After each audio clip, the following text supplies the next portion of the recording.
నమస్కారం. జిల్లా సమగ్ర నివేదికకు స్వాగతం. ఈ కార్యక్రమం ద్వారా ఆయా జిల్లాలలో అభివృద్ధి కార్యక్రమాలు, సంఘటనలు, ఇతర అంశాల గురించి తెలుసుకుంటున్నాం కదా. ప్రస్తుతం మహబూబ్ నగర్ జిల్లా నుంచి రవికుమార్ యాదవ్ గారు అందుబాటులో ఉన్నారు. ఆయన్ని అడిగి మరిన్ని వివరాలు తెలుసుకుందాం. నమస్కారం అండి రవికుమార్ గారు. నమస్తే సార్. లోక్సభ ఎన్నికలు దగ్గర పడుతున్న నేపథ్యంలో జిల్లా అధికారులు ఎలాంటి ఏర్పాట్లు చేస్తున్నారు?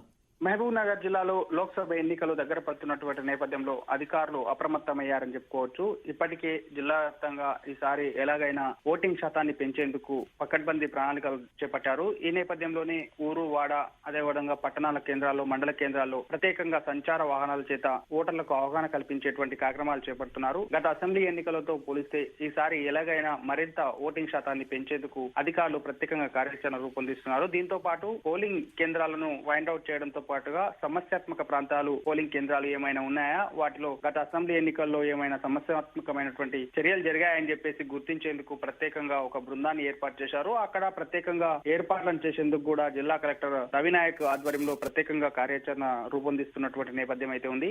రాబోయే లోక్సభ ఎన్నికల కోసం ప్రధాన పార్టీలు ఏ విధంగా సన్నద్ధమవుతున్నాయి?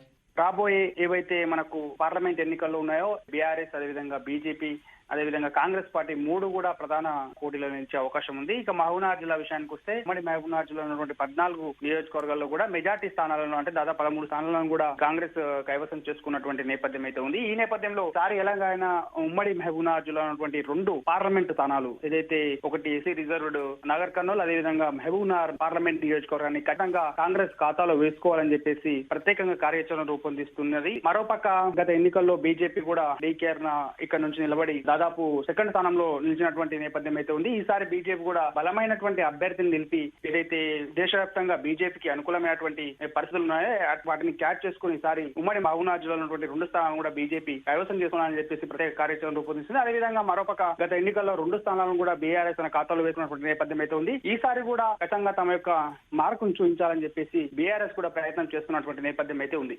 జిల్లాలో గణతంత్ర దినోత్సవ వేడుకలు ఎలా జరిగాయి? మహబూబ్ నగర్ జిల్లా వ్యాప్తంగా గణతంత్ర దినోత్సవ వేడుకలు అంగరంగ వైభవంగా అటహాసంగా జరిగాయని చెప్పుకోవచ్చు. అదేవిధంగా జిల్లా వ్యాప్తంగా ఉన్నటువంటి అన్ని ప్రభుత్వ, ప్రైవేట్ కార్యాలయాల మీద, అదేవిధంగా విద్యా సంస్థల పైన మువ్వన్నెల జెండా రెపరెపలాడింది. జిల్లా వ్యాప్తంగా అన్ని ప్రాంతాల్లో, అన్ని పాఠశాలలు, అదేవిధంగా ప్రభుత్వ, ప్రైవేట్ విద్యా సంస్థల్లో కూడా ఈ యొక్క గణతంత్ర దినోత్సవ వేడుకలను అత్యంత వైభవంగా నిర్వహించారు. నారాయణపేట జిల్లా దామరగిద్దకు చెందిన దాసరి కొండప్పకు పద్మశ్రీ అవార్డు దక్కింది కదా. దీని పట్ల ప్రజల స్పందన ఎలా ఉంది? అత్యంత వెనుకబడినటువంటి నారాయణపేట జిల్లా దామరగిద్ద ప్రాంతానికి చెందినటువంటి దాసరి కొండయ్య అనే వ్యక్తికి ఈసారి పద్మశ్రీ అవార్డు అయితే కేంద్ర ప్రభుత్వం ప్రకటించినటువంటి నేపథ్యం అయితే ఉంది. అయితే ఈయన నేపథ్యం కనుక చూసుకుంటే ఈయన ఒక బుర్రవీణ వాయిస్తూ ఉంటాడు.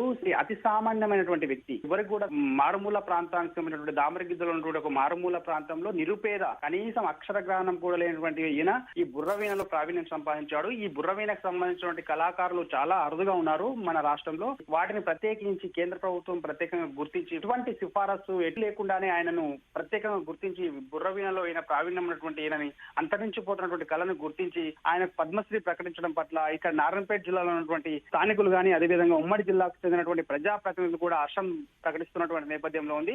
మహబూబ్ నగర్ మున్సిపల్ చైర్మన్ నరసింహులుపై కాంగ్రెస్ ప్రవేశపెట్టిన అవిశ్వాస తీర్మానం నెగ్గడంతో ఆయన పదవి కోల్పోయారు కదా. కొత్త మున్సిపల్ చైర్మన్ ఎన్నిక ఎప్పుడు జరగనుంది?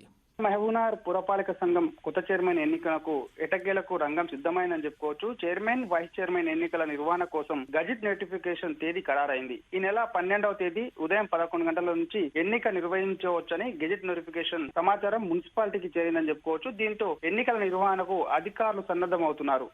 ఇదండి మహబూబ్ నగర్ జిల్లా నుంచి గోకులం రవికుమార్ యాదవ్ గారు అందించిన జిల్లా సమగ్ర నివేదిక.